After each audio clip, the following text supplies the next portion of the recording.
Hey guys, good evening, good morning, good night. I got a really interesting topic I want to discuss with you guys. It's very important because we're seeing a lot of changes in intermigration within English-speaking countries, specifically English-speaking countries. There's a huge intermigration, people coming from different provinces and stuff, and there's a small, well, it's a big immigration problem, but what is happening? So Douglas Todd, I've been covering his articles for a while.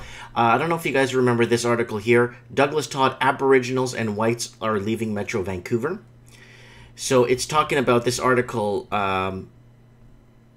went into specifics saying a net total of 9,345 whites and 460 Indigenous people left Metro Vancouver for other parts of the province. So this is from 2016. And I'm one of those numbers, but I don't know if I qualify to be one of those numbers because I am a Portuguese and my wife's a Filipina. So we don't know if we even fall under those. I think they're talking about like second, third generation Canadian, maybe? I'm not too sure on the specifics on how that works. But I do want to say that he has some very good articles. And this, how migration impacts Vancouver housing prices. This is a very important article. So we're going to get to it, okay, guys? And then I'll look forward to seeing your comments after the show. I was going to do this live, but I said, you know what? I need to do this. I need to do this, and then we could comment and discuss later in the comments after. So the BC Association that fights for housing developers has expressed its appreciation for my reporting on the growing number of international students and immigrations arriving to Metro Vancouver. So the Urban Development Institute says, my articles highlight the need for supply more new homes to keep up the demand, mostly from offshore. And they are right to the point to rapid population expansion, as a significant part of the housing affordability story in Metro Vancouver. So what needs to be done? Should Metro Vancouver politicians increase the supply of housing, as UDI urges, or should they work on trying to reduce demand? That's the nucleus of the region's often ill-narrated debate. So, natured debate. Ill-natured debate. Sorry, guys. So let me get to what I'm saying. We've already discussed on this channel how there's an oversupply right now in the markets. Right now, as we're speaking, there's a massive oversupply of condos and houses on the market, and everything's stagnating, and we're hitting record number increase in stock on the market, so oversupply. So it's we know, everyone watching this channel, same thing in Sydney, same thing in Auckland, same thing in the UK. There's an oversupply. Everyone's trying to unload their properties now. Over the next 25 years, our province is expected to grow by more than 1.4 million people, partly as a result of the federal government's plan to raise immigration 13% by 2020. The UDI President Anne McCullum wrote this year, that means we must work together to create new homes if we want our children and grandchildren to have a future in BC. But here's the problem. But no one could buy these homes. So is it going to tie into this article?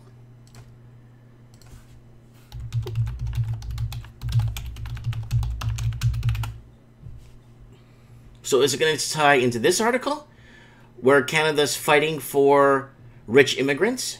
Canada wants more Chinese, says Canadian immigration minister, and they're pushing for 500,000 per year. So in the article, it's right here. So and they're fast tracking offices. Canada's opening more visa fast tracking offices to help to compete for Chinese workers and students and a lucrative business. So my question to you guys is, do we have to pent up the housing demand or create more housing? So not pent up the housing demand. That's already been done by the media. But do we have to pent up or build more housing because we are competing for rich immigrants? Is that where we're headed? Right? So, and then there's a little blurb here. Should Metro Vancouver politicians focus on increasing the supply of new housing, as the development industry urges, or should the public servants try to reduce growing demand? That the nucleus of the region's often ill-natured debate. Okay, so While it's hard to accurately forecast the population trends, we do know that that Metro Vancouver has expanded by an average of almost 30,000 new immigrants annually since 2005.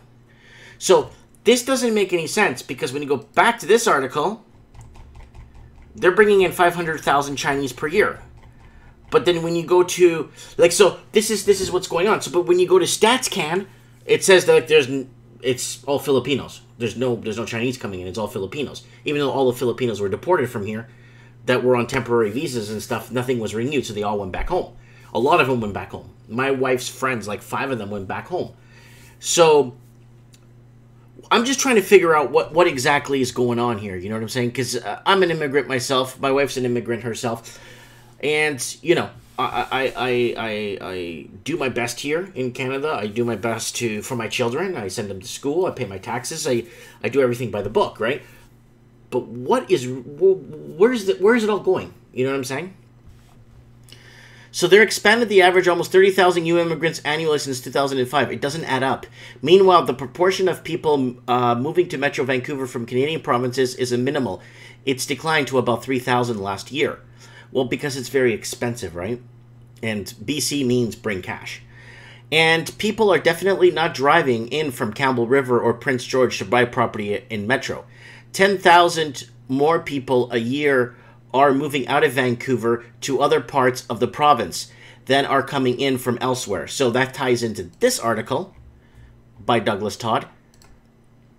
Where was that? People a year, BC. Okay, buy property in Metro. Okay, that are coming in from elsewhere of BC. All in all, taking into account deaths and births, Metro Vancouver has expanded by 30 to 40,000 permanent new people a year for the past decade. So let's say this is right, 40,000. That's 400,000 in 10 years. But it doesn't balance. I'm not seeing it. You know what I'm saying? These Metro Vancouver figures do not include, okay, the many foreign students and other non-permanent residents flowing into Vancouver. Okay, then that answers my question right there. Needing to rent or buy dwellings through family members, demographers consider them wildcards. Okay, so how many wildcards we got here, right? That stream of non-permanent newcomers is a reality that few politicians, scholars, or education officials explore. The UDI cannot be blamed for highlighted this big demographic slice, which has added more than 140,000 students and visa permanent workers to the city of 2.4 million. Okay, part 2. Will building more housing satisfy demand? So that's part 2. We're not going to go to that right now. So let's go here. What are the implications of such unprecedented global mobility of both humans and, in many cases, their transnational wealth for BC housing policy, for immigration policy, for foreign student policy? Despite a dire housing crisis in Metro Vancouver, Toronto, and other major Canadian cities, the intimate links between housing and immigration and non-permanent residents are rarely addressed, typically because of the fear of being accused of xenophobia. But we need a more sophisticated debate about migration and its influence on housing. And that's what we're doing here on the channel, guys. You know what I'm saying? So here's your graph here. Here's the intra-provincial movement. Here's, so it's not that major. There's your natural increase of births. Oh no, births are up here. Okay, so then you got a natural increase, I guess, from. Then there's your immigration, there's your net growth. But where are the wild cards? I guess they're under immigrant. No, I don't think so. So there it is. So there it is from 2002. So it's been steady across, right? A related problem is that politicians are failing to cooperate with each other. Sorry, city councils determine property zoning. Provincial governments set a tax policy on housing. The federal government controls immigration. Education officials, both public and private, welcome foreign students, but all operate in their own soils, often working against one another on affordability. It won't be effective to just build more housing supply in response to high in-migration, says Simon Fraser University political scientist Sejan German. Many key voices in the issue have demonstrated that housing prices have become very disconnected from local incomes. Exactly. Affordability is not there. Now people are no longer securing financing to buy the property, and this is becoming a big problem right across the board. The Vancouver proper, or Canadian proper, that's been here like their whole lives are leaving. You know, I saw the signs in Vancouver, and I left 3 years ago. This February is going to be my 3-year anniversary that I'm out of Vancouver. And it's been the best 3 years of my life. You know what I'm saying? Only focusing on supply doesn't work if Lower Mainland happens to attract immigrants with well above average levels of foreign-sourced wealth. There's the key. Foreign-sourced wealth. Canada is not competing for immigration for Irishmen or Portuguese or Spaniards to come in and work. They're competing for, back to this article here, wealthy Chinese. And it's a lucrative business, and Canada wants $500,000 per year. So, and people need to understand, I'm not against the Chinese. I'm not against the who else are we mentioning here? I don't care. I just want to know. I'm an immigrant. My wife's an immigrant. We're you know what I'm saying? So my Antonio's first generation Canadian. So we need to like talk about this. You know what I'm saying? If me having to go back to where I'm from, to Portugal or something, to help Canada ease this tension, I would gladly. Portugal's been really good the last 7 years. A lot of people see it as a pig's country. That's fantastic. But I would gladly remove myself from here if it's going to save this country. You know what I'm saying? So, foreign-sourced wealth. If this pattern continues and becomes more prominent, housing prices will continue to rise and shut out the housing market. Those who earn their incomes and pay their taxes in Metro, and any solution has to focus on supply and demand. No, see, here's the problem. When you see this Douglas Todd article, 9,345 whites and 460 indigenous, I could bet you 100 to 1 that 9,300 of those people there, they're very high, they're blue collar, most of them are blue collar, and they're all taxpayers. So that's one thing that the city's going to lose, right? Like other scholars, Durham points to the difficult to grasp fact that Metro Vancouver housing costs have soared in part because of portion of the region housing supply, especially at the high end, is being purchased with money that wealthy transnationals make outside the country, where Canada cannot tax their income. Vancouver is not a popular destination with migrants from within Canada.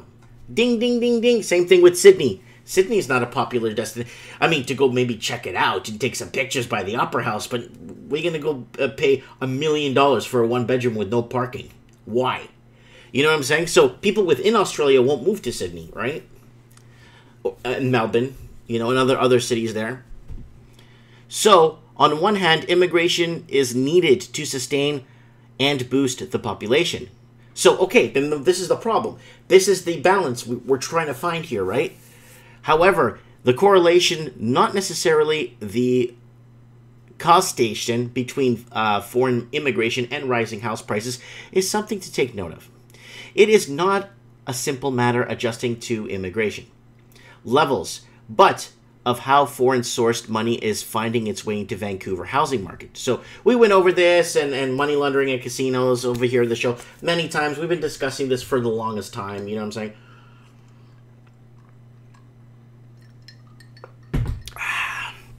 This is the gentleman here that's writing this. Only focusing on supply doesn't work if the Lower Mainland happens to attract immigrants with well above average levels of foreign source wealth.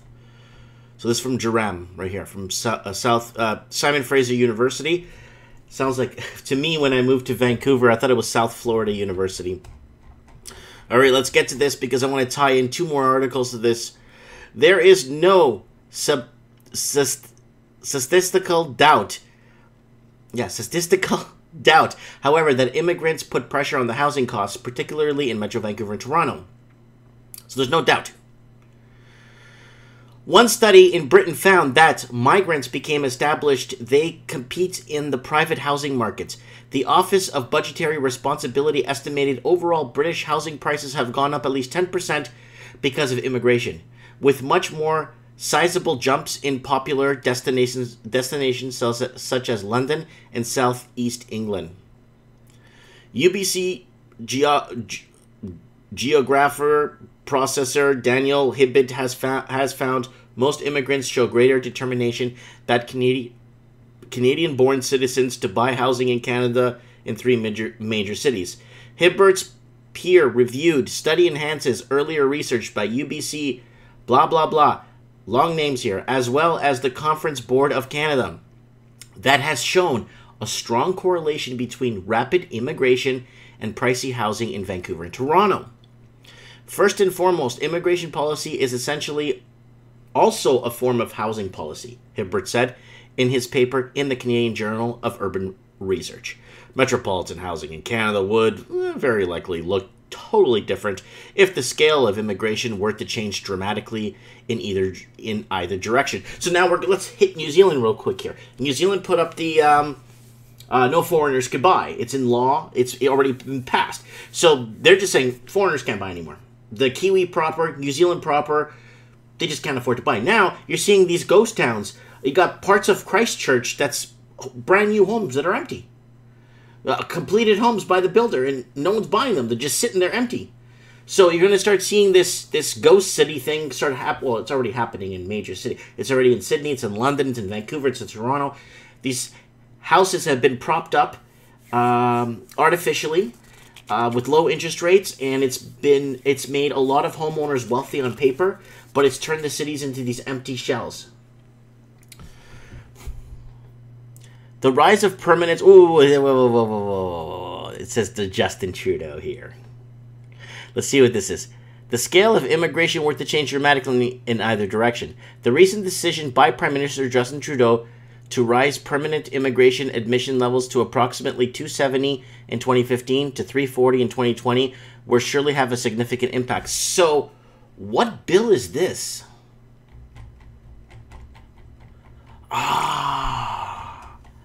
This one, Canada wants more Chinese and they want 500,000 per year. These are temporary. Okay, McCollum said that visas have been increasing from China to about 500,000 per year, but opening more visa offices could help Canada compete for more Chinese workers and students. So this article I've been reading the whole time is just for temporary, but the 500,000 is a lot. Okay, so now this is making sense now. This is tying together. Okay, so this is permanence.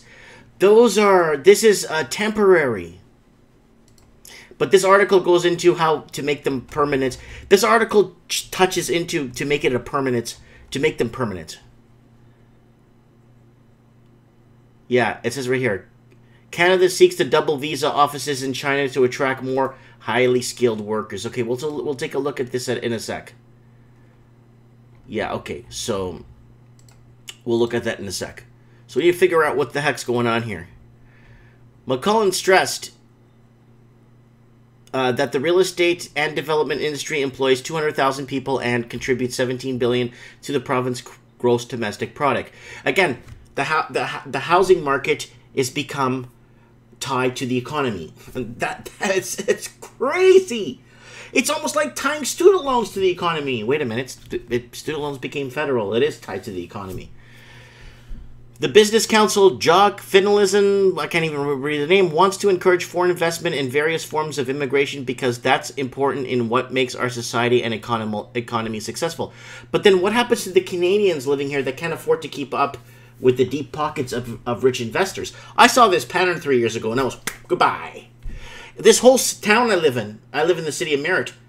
Everyone I've been meeting at my shop, like at my store, like the last, I don't know, month, is all left the coast. All left the coast. Oh, I used to live in Chilliwack. Oh, I used to live in Vancouver. Oh, I used to live in Victoria. Oh, I used to live in, what was that one? Squamish. Oh, I used to live everywhere. But everyone's coming into the interior like this article ties into. Aboriginals and whites leaving Metro Vancouver. Okay. All right. Oxford University economist, author of The Exodus, How Migration is Changing Our World, also notes that it's not just long-time locals who suffer when foreign investment and immigration levels put extreme pressure on housing. The biggest losers, Collier said, are often most recent immigrants, particularly the vulnerable ones who did not arrive with large amounts of capital.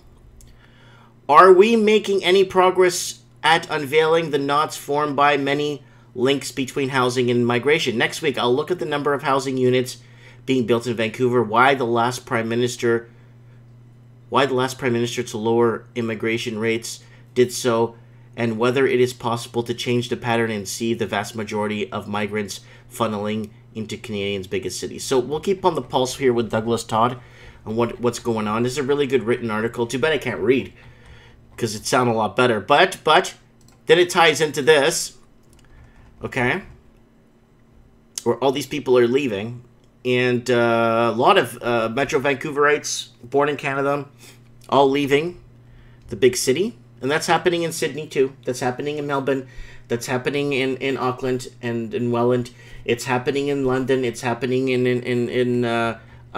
Edinburgh. It's happening in Dublin. In Dublin, it's so bad in Dublin that they're protesting this. They've been protesting this forever outside Parliament in Dublin. And they've been protesting in Belfast. It's so bad in Dublin that when someone graduates and moves to Dublin, they can't get the job. They can't take the job even though they qualify for it once they graduate because they can't afford the damage deposit and rent. That's how bad it is. And people turning down good salary jobs because they just can't afford to get their foot in the door. It's not, before it was getting the job was the problem. Now it's getting a place close to your job is becoming a bigger problem, right? Almost 7 in 10 Metro residents will be non-white in 2 decades, and that's in Vancouver, and that's probably pretty much across the board in all English-speaking country. So, this is a very important article because now you're going to see the transitional patterns that are happening in this country. Would it get to a point where there's going to be they're going to be a municipal elections and then provincial and that, and then they start voting in, the majority start voting in their people into government? I think then it starts to become a political takeover. I don't know how that would happen. Like, I know how, okay, I understand that could happen, and it's already happening, because when I was in Vancouver, there were signs, they were just written in Chinese. There was no English on them, so I don't even know who the person is to vote for. You know what I'm saying? So Canada is experiencing the fastest rate of ethnic change of any country in the Western world, say international demographers. Almost 7 in 10 Metro Vancouver residents will be visible minorities or non-whites in less than 2 decades, citing Statistics Canadian projections. In addition, Kaufman and other Statistics Canada reports developer projections that he believes suggest Canada as a whole, based on the current immigration patterns, will be almost 80% non-white in less than a century. Wow. While the rapid pace of change likely will not hurt Canada's economy, Kaufman said it will continue to have a great effect on the ethnic makeup of the cities such as Greater Toronto and Metro Vancouver. These 2 Canadian cities will soon or already have become majority-minority, a term described in places which one or more ethnic minority relative to the country's population make up a majority of the local population. A 2017 Statistics Canada report titled Immigration and Diversity Population Projection forecasts the number of Canadians that with visible minority status will increase more rapidly than the rest of the population and could more than double by 2036 to between 12.8 million to 16.3 million.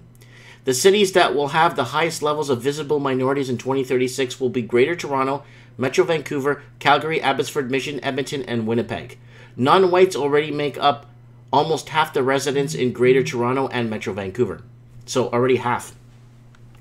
But Statistics Canada projects The working age population of Greater Vancouver will expand to roughly 71% non-white by 2036, and Metro Vancouver's working age population will be more than 66% non-white. Abbotsford Mission's portion will be 52%. So I kind of wanted to throw that in as another Douglas Todd article here. And so now I'm figuring this out. This is temporary. So let's get to this article. This is the article I brought up that Canada wants more Chinese, and they're looking to push about 500,000. Canada seeks to double visa offices to China to attract more high-skilled workers. But there's a lot of engineers I know, like I know personally when I live in engineers and all these kind of civil engineers, all this crap, and they can't find work. So what's going on? The Canadian government is seeking to double the number of offices where Chinese can apply for Canadian visas as it looks to boost dwindling numbers of visitors and international students, even high-skilled foreign workers from China. Immigration Minister John McCallum spent the past 2 days meeting with senior Chinese officials in Beijing, where he asked to open at least 5 more visa application centers in Shandong.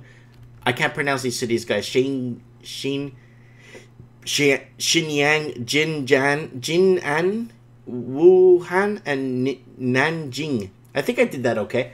Canada currently has 5 visa offices in China. Canada needs to take advantage of the great economic opportunity to capture this market, and the opening of more visa offices, visa application centers throughout China would facilitate travels seeking to come to Canada, said government official on condition of anonymity, in the email to CBC News on Wednesday. So, but the thing is, why doesn't it affect, like, for example, like, if I was in China and we were losing all our youth and all our skilled workforce and skilled labor and stuff, or like people of importance that actually build the infrastructure of the country, I'd be concerned too if we were losing everybody. But my main question is Canada in need of more professionals like that? Like, are we in need? Like, what about the people going through the college system right now that are graduating this year and next year and the year after? What about them? If they can't even, if they can't get a chance to get in, This is a really big, touchy topic. I talk about it, it's because I have background. So, like I said, my wife's Filipina. I'm a Portuguese. I speak Spanish. I'm famous in Africa. I'm very famous in Africa, actually. I was in the news there today. In Mozambique, by the way. Someone sent me a link. It was filmed off the guy's phone. He sent it to me on Facebook. Yeah, no. I you know what I mean. And my ex-girlfriend was Chinese. My ex-wife was Muslim. So I don't care about. I just care about the migration patterns. What's going to happen to Canada? It's because I'm a 40-year-old man, and I could tell you, 35 years ago when I was a kid, Canada was just, it was so different. It was almost like a torchlight. It was a beacon of light for all the Portuguese and the Italians that came. It was almost like an opening to us. You know what I'm saying?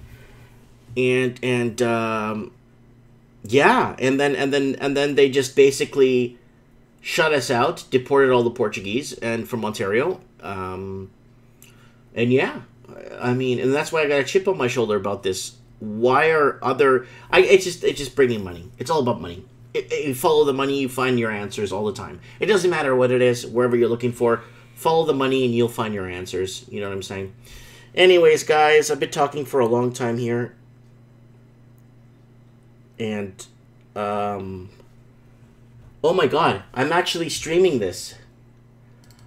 Oh my god, I'm actually streaming this. Oh my god, guys, I don't know if you guys have been in the comments, but I'm actually streaming this for the last 30 minutes, and I thought the whole time, oh my goodness, I thought the whole time I was actually recording this. Let me jump onto my other channel there. Oh my god, let's see who's in the comments right now. Guys, I'm really sorry. I did not get to you guys. I did not get to you guys earlier. I'm really, really, really, really sorry. I did not get to you guys. Okay, here we go. Yes. There's people in the comment section.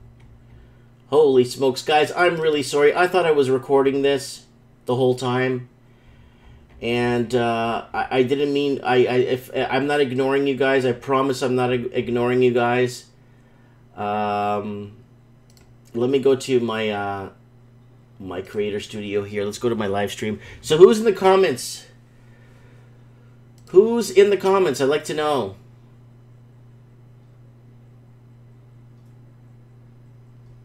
I want to know who's in the comments here. Wow, I've been live the whole time. Okay, so let's get some comments here. Good day, Mike. Yo, Mike. Merry Christmas, Mike. Late show. Demographic displacement, very sad. This immigration is tough to reverse once it's occurred.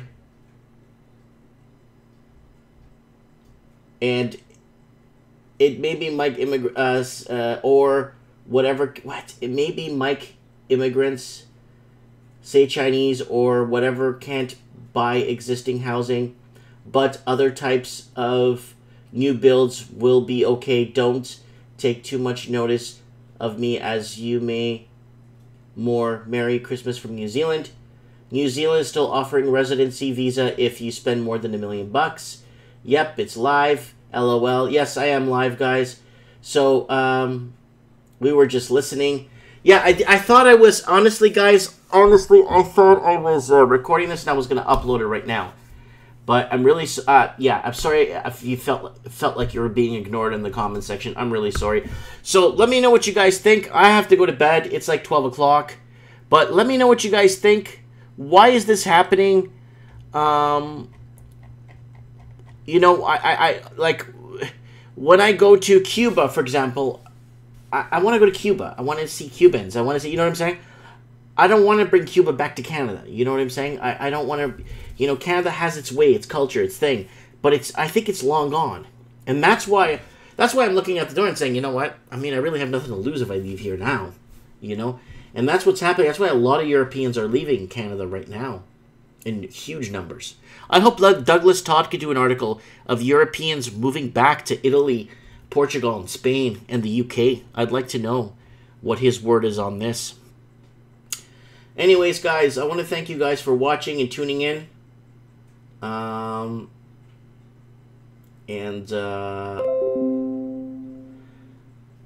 everyone's commenting here. Thank you so much, guys. You guys have a good night. And, yeah, take care. And I'll see you guys for Trends in the Housing Market on Wednesday.